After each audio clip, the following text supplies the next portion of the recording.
Hiya.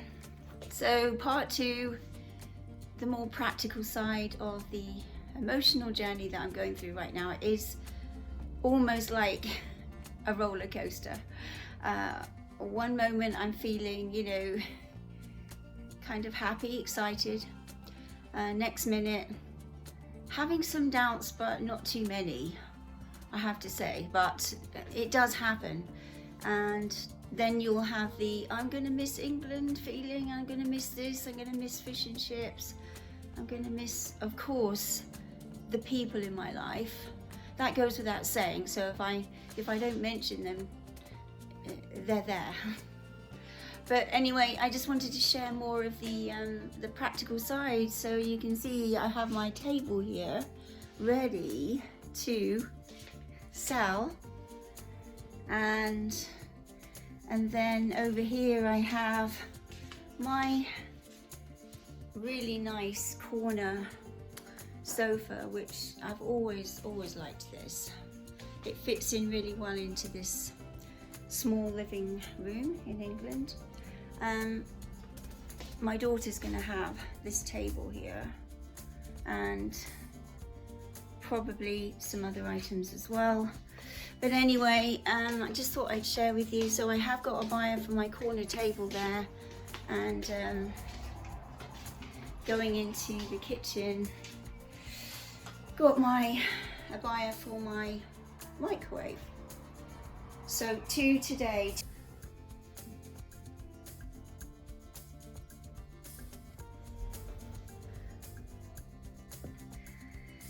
So yeah, part two of the emotional up and down journey, going to the USA a second time.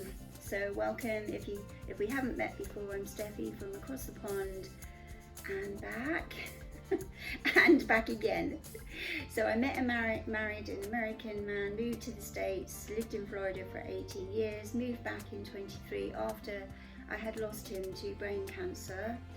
And then I came back to be with my dear mum, who then passed in June 24. So had a couple of major bereavements in my life, and now I'm looking for the next season. I'm giving some great thought to the next part of my life, probably the final third of my life, most likely, most definitely.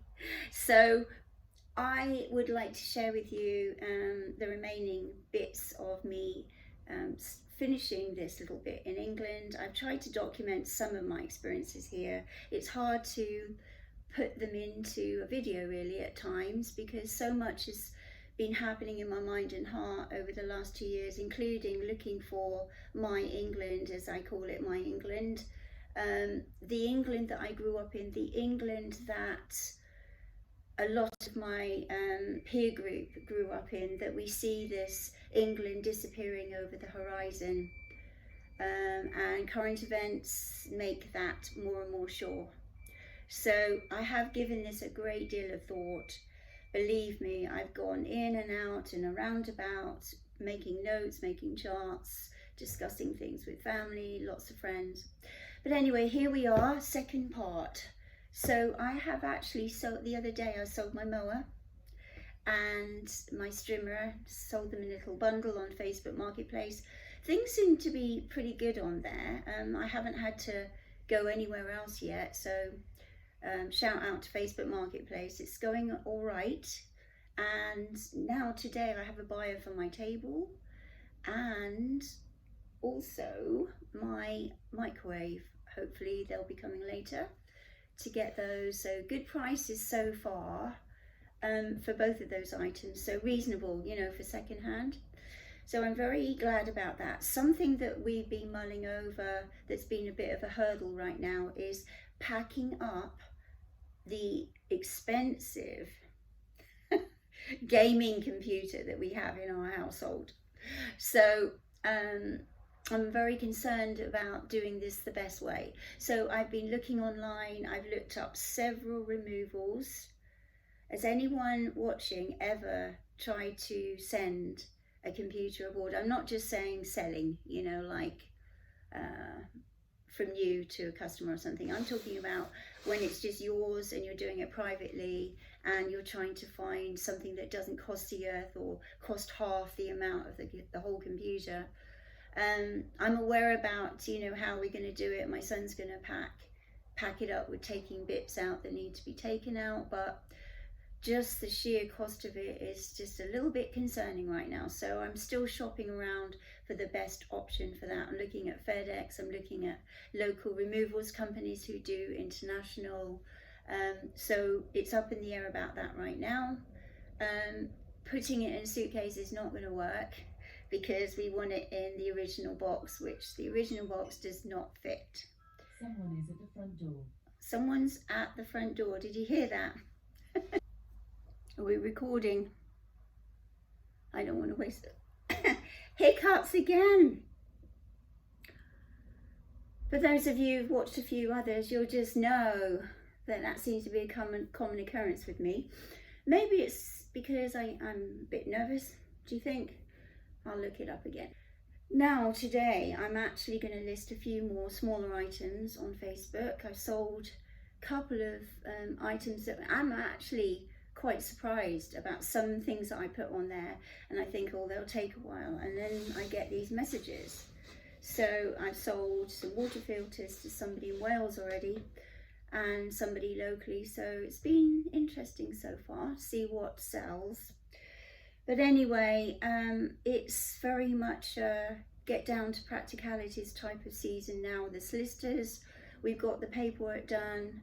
I don't know how soon contracts exchange is going to be, but just for my American friends, we have two stages here, main stages. We have all the stuff that runs up to exchange of contracts. Once we've exchanged contracts with the buyer, that's where it becomes legally binding, and then neither party can back out unless there's a big hoo-ha and you can sue that other person, whatever. So hopefully that hardly ever happens, but that's the point that we could back out. So I could back out right now and so could they. But so far my buyers seem to be really happy with their purchase so far. Their survey went well, the mortgage survey, and I think they had to have another home buyer survey, or they chose to have one. There's 3 layers of surveys. There's the basic one for the mortgage company, there's the middle kind of line one where I think you pay a couple of £100 and they will look around and do an assessment, but it's not really deep dive, but it's kind of halfway. And then I think for mainly older buildings and special situations like maybe grade 2, people might choose to have the really expensive one where they just go into everything and all the plumbing and everywhere. So hopefully it looks like I've heard from the estate agents that the survey went well and the buyers are happy. So my other big hurdle is selling my appliances, because I did buy some really good appliances for this home. I wanted them to be good and nice.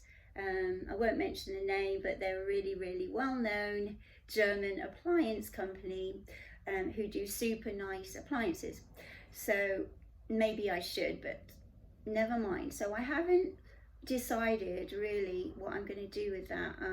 If I lower the price, I can probably sell them quite quick, but they're really new. I only bought these last year, and new fridge was about £600 I think, and then the washing machine was a bit less than that, but you see where I'm going with that. I'm trying to get something for them, even though I understand once you've used them, it's a bit like driving a car out of the garage when they're brand new. You're never going to get back what you paid for. But anyway, that's another thing that's a bit up in the air, so stay tuned. For all of these are like fairly ordinary things, not that exciting, but I said that I would document my journey, and so that's what I'm doing. So now I'm just about to go on with my day, get some stuff done around here, list some more stuff on Facebook Marketplace, see if there's anything outside that I can list. I've been busy selling the garden stuff first. I've sold quite a bit out there with pots. I've noticed in England, anyway, in UK, terracotta pots are a premium price. I remember when I went looking when I first got here to the garden centres, outrageous prices. compared to over there in Lowe's or whatever. So of course I'm sad to see my pots go again. I'm sad to see particular things go that I've built up over the last 2 years, but it is easier than the other time when I came back from the US, because first of all I was just really still going through my grief journey, and then I had to actually sort out what I was going to do with my hubby's stuff. So that was like an added dimension on top of all the normal stuff, plus the fact that my son was, you know, he was pretty kind of settled with his job. Not the career of his dreams, but he was in a job and he was doing pretty good with that. So he had to be uprooted really at that time, because we were just moving as a family, you know, and he's still young at that time. So over 18, but young, you know. Certain things I keep looking around at and thinking, oh, I really want to take that, I really want to take this, but I'm going to have to be strict with myself. I might end up having 3 full suitcases, something like that, depending on the ticket, depending on the airline. When I came over here, I had already brought over some suitcases, and my daughter had very kindly stored them in her garage for me, so I haven't got that this time, even though I do have some really lovely friends who I know that I could store stuff with if I needed to, but I'm trying to avoid that. I'm trying to avoid burdening people with that. So as far as possible, I'm just going to try to, this is my favorite cushion, by the way. I bought it from US. They don't, I've noticed in England, they don't do cushions like this. Like I've got another one. Neat, isn't it? A dear friend of mine in Kansas sent us this actually, and I like that one. So yeah, there's certain things that I will just have to be tough with and give away, sell, whatever. So stay tuned. I will give you more input into the ordinary stuff, but it's also every day, it's up and down at the moment, you know. Most of it's excitement, I would say. Most of it's looking forward and not looking back, but just occasionally, you know, just occasionally that little seed of doubt comes into your mind, and you have to remind yourself of the goal. That's really what I have to do, and that's the advice of friends. So see you guys in part 3. Bye for now.